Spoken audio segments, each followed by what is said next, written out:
Hello everyone. तो आज हम पढ़ेंगे matter and it's physical nature. ये हमारी इस सीरीज़ का पहला लेक्चर है। इसमें हम सीखेंगे कि मैटर क्या है और वो कैसे बिहेव करता है अंडर सर्टेन कंडीशंस। ठीक है ना। अब जैसा कि आपने छोटी क्लासेस में पढ़ रखा होगा कि मैटर क्या होता है। Matter is anything that has mass and occupies space. कोई भी चीज़ जिसके पास मास होता है और जो स्पेस ऑक्यूपाई करती है, हम उसको मैटर बोल सकते हैं। ठीक है ना। जैसे कि अगर हम बात करें एक किताब की, तो किताब के पास क्या होता है, कुछ मास होता है और वो कुछ ना कुछ स्पेस ऑक्यूपाई करती है। तो हम बोलेंगे क्योंकि वो उसके पास मास है और वो स्पेस भी ऑक्यूपाई कर रही है, तो वो मैटर है।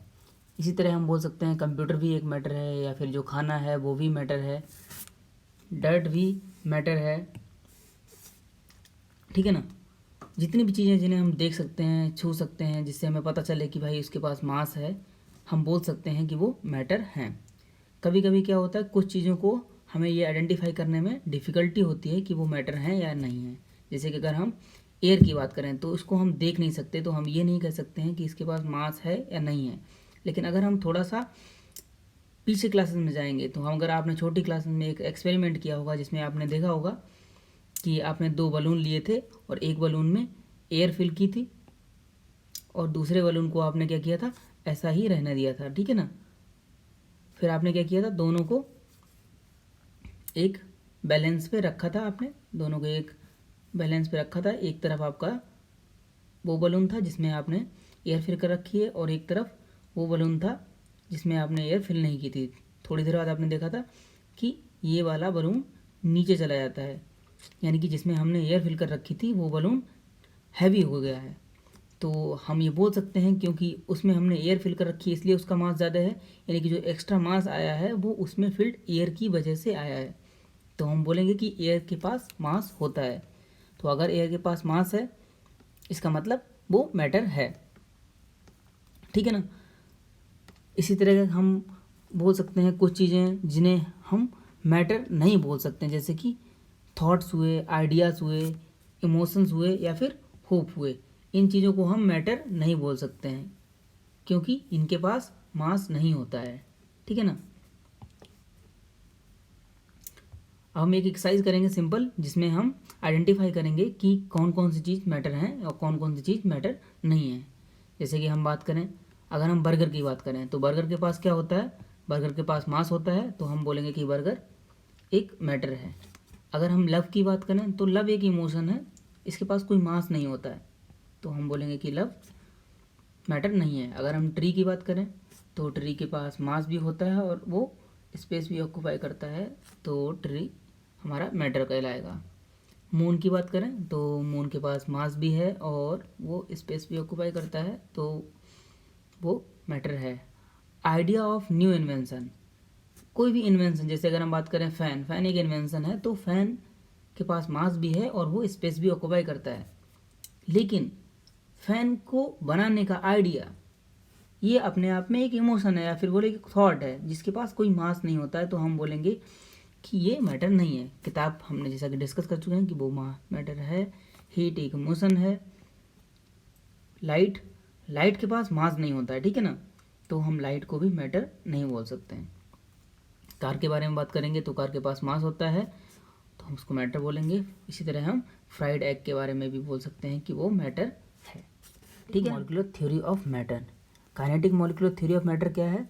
ये एक ऐसी थ्योरी है जो हमें मैटर के बिहेवियर के बारे में माइक्रो लेवल पे, यानी कि मॉलिक्यूलर लेवल पे बताती है कि कैसे मैटर मॉलिक्यूलर लेवल पे बिहेव करता है। ठीक है ना। हम जब इसको पढ़ेंगे तो हम समझेंगे कि मैटर सर्टेन मैनर में क्यों बिहेव करता है, या फिर हम बोलें कि वो सर्टेन तरीके से ही क्यों बिहेव करता है। जब कि सॉलिड रिजिड क्यों होता है, या फिर हम बोलें कि भाई जो सॉलिड को हम हीट करते हैं तो वो लिक्विड में क्यों कन्वर्ट होता है और कन्वर्ट हो क्यों होता है, मतलब कैसे होता है, ये बात भी है। या फिर हम बोलें कि कोई भी लिक्विड है या गैस है उसकी शेप फिक्स्ड क्यों नहीं होती, उसकी फेस शेप डेफिनेट क्यों नहीं होती है। ठीक है ना। तो ऐसे कई सारे सवालों के जवाब मिलेंगे जब हम काइनेटिक मॉलिक्यूलर थ्योरी को पढ़ेंगे। ठीक है ना। तो postulates of kinetic molecular theory of matter, तो इसका पहला पोस्टुलेट है matter is made up of very small particle that are in continuous motion. Simple सी बात है, मैटर में छोटे छोटे पार्टिकल से मिलकर बना है और वो कॉन्टिन्यूसली मूव करते रहते हैं। दूसरा है कि सारे पार्टिकल्स के पास एनर्जी होती है, ठीक है ना। हम कह सकते हैं कि अगर कोई चीज़ मूव करती है तो उसके पास काइनेटिक एनर्जी होगी। काइनेटिक एनर्जी क्या होती है? Kinetic energy is the energy possessed bye a body by virtue of its motion. अगर कोई बॉडी मूव कर रही है तो उसके पास जो एनर्जी होगी हम उसको काइनेटिक एनर्जी बोलेंगे, ठीक है ना। अब ये बोलते हैं कि हम सॉलिड को जब हीट करते हैं तो वो लिक्विड में कन्वर्ट हो जाता है, ठीक है ना। लिक्विड को हम हीट करते हैं तो वो गैस में कन्वर्ट हो जाता है। यानी कि जब हम हीट करते हैं तो क्या करते हैं, हम सॉलिड को एनर्जी सप्लाई करते हैं। सॉलिड को एनर्जी सप्लाई करने से क्या मतलब है, हम सॉलिड के पार्टिकल्स को एनर्जी सप्लाई करते हैं। तो जब हम सॉलिड के पार्टिकल्स को एनर्जी सप्लाई करते हैं और जब वो एनर्जी एक सर्टेन लिमिट से पार कर जाती है तो क्या होती है, उसकी स्टेट चेंज हो जाती है। या फिर हम बोलें ये कि सॉलिड किसी भी मैटर के पार्टिकल्स की एनर्जी डिसाइड करेगी कि वो किस स्टेट में एग्जिस्ट करेगा, कि वो सॉलिड स्टेट में एग्जिस्ट करेगा या वो लिक्विड स्टेट में एग्जिस्ट करेगा या फिर वो गैसियस स्टेट में एग्जिस्ट करेगा। सॉलिड के पार्टिकल्स के पास सबसे कम एनर्जी होती है, इसीलिए जब हम उसको हीट करते हैं तो उसके पार्टिकल्स की एनर्जी बढ़ती है और वो लिक्विड में कन्वर्ट हो जाता है। और अगर हम बोलें लिक्विड के पार्टिकल्स की अगर हम एनर्जी रिमूव करेंगे तो वो सॉलिड में कन्वर्ट हो जाएगा, ठीक है ना।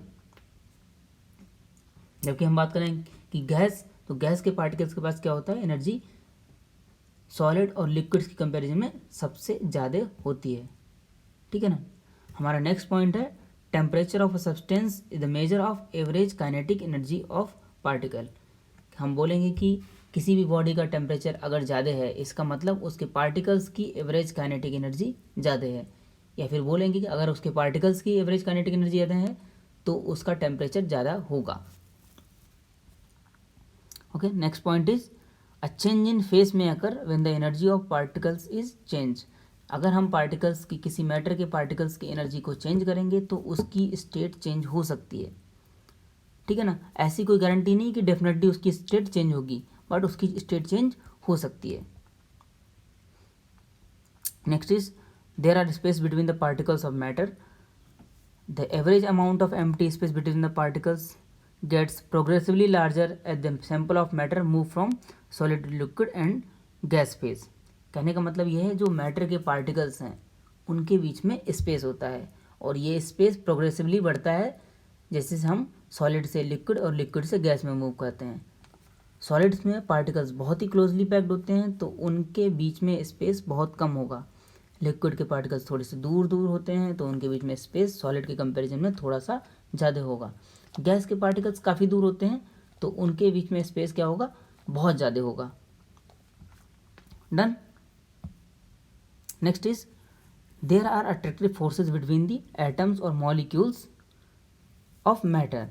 कोई भी मैटर है उसके पार्टिकल्स के बीच में फोर्स ऑफ अट्रैक्शन होता है और बोलते हैं कि जो फोर्स ऑफ अट्रैक्शन है वो कितना कम होगा और या कितना ज़्यादा होगा वो इस बात पे डिपेंड करेगा कि जो उसके पार्टिकल्स हैं वो कितना एक दूसरे के पास पास हैं, ठीक है ना। जितना ज़्यादा पार्टिकल्स पास पास होंगे उनके बीच में जो फोर्स ऑफ अट्रैक्शन होगा वो उतना ही ज़्यादा होगा। तो पार्टिकल्स के बीच में जो फोर्स ऑफ अट्रैक्शन होता है हम उसको बोलते हैं inter molecular force of attraction. Inter molecular means between the molecules, okay, या फिर बिटवीन दी पार्टिकल्स। तो ये हमारे पोस्टुलेट थे kinetic molecular theory of matter. अब हम एक एक पोस्टुलेट को डिटेल में पढ़ेंगे।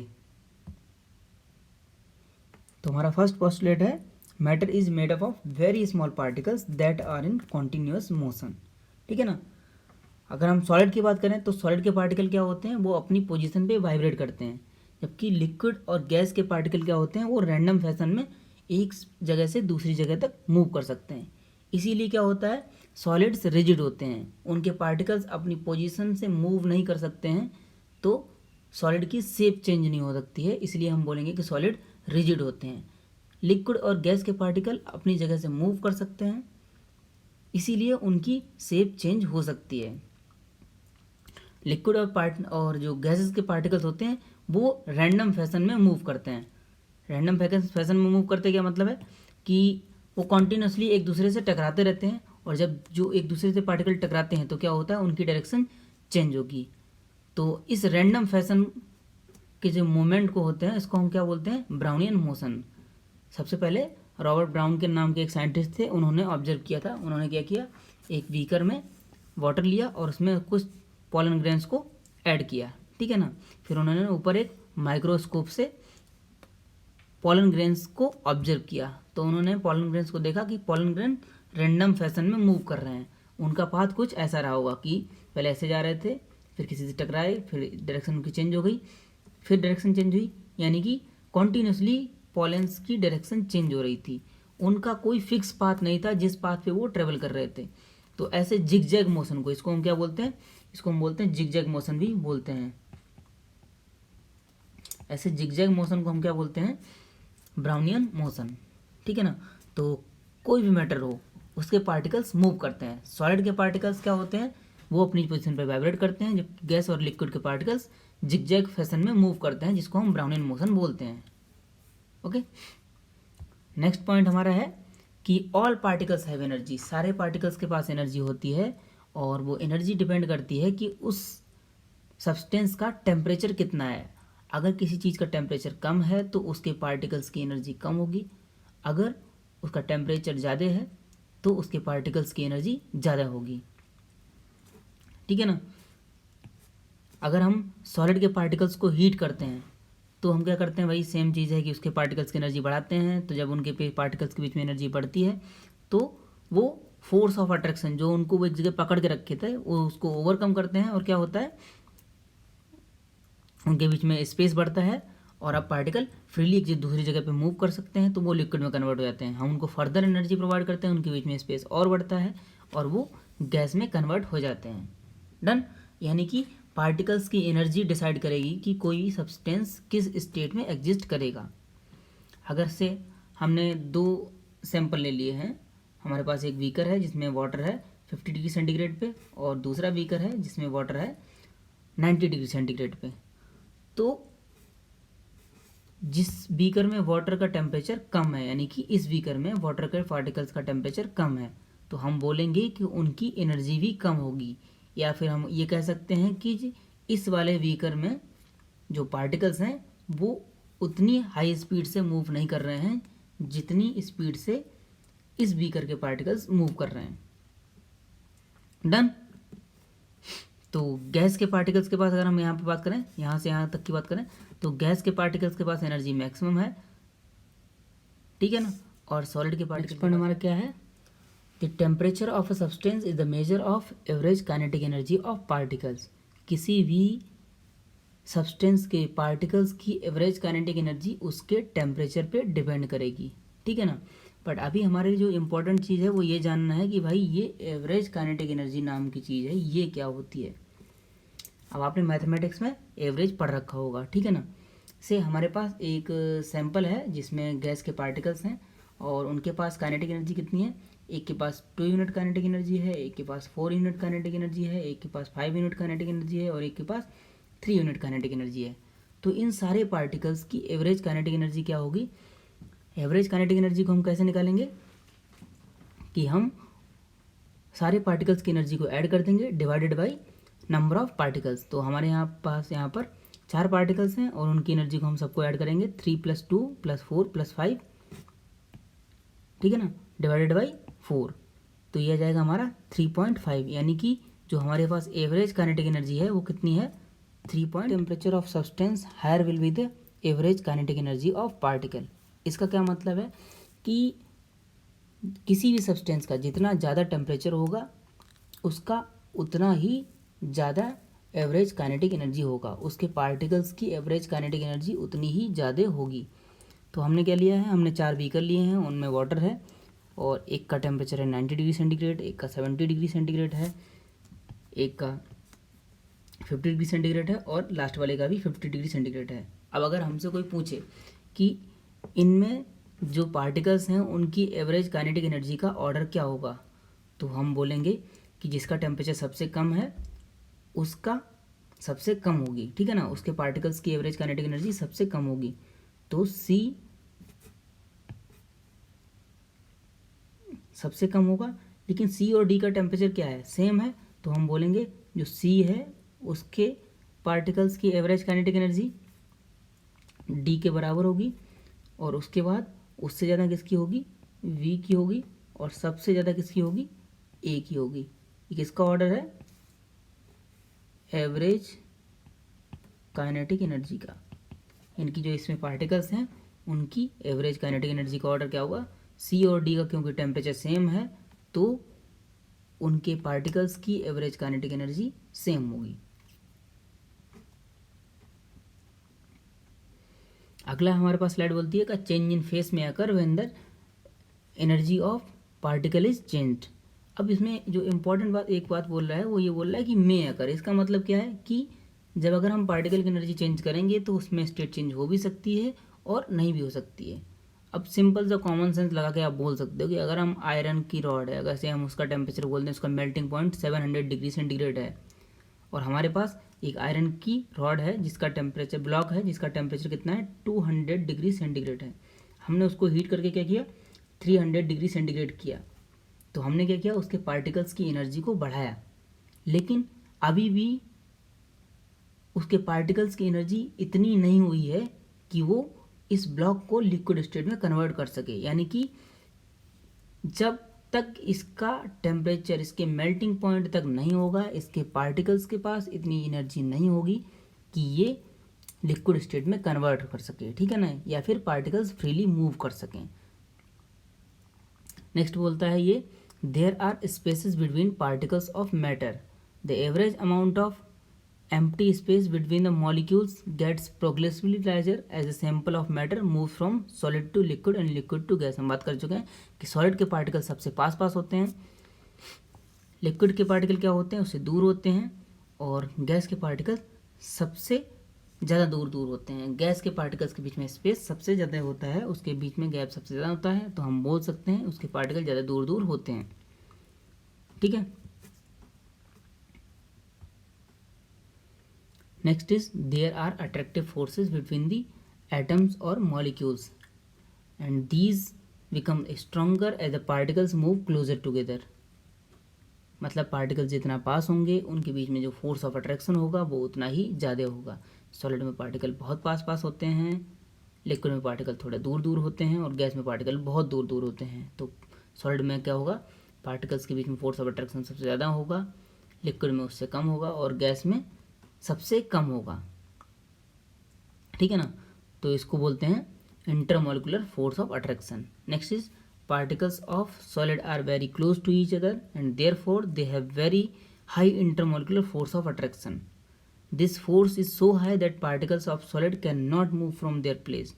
Due to this solid are rigid and have fix shape. Particles of liquid and gas can move from their place due to which they do not have fix shape.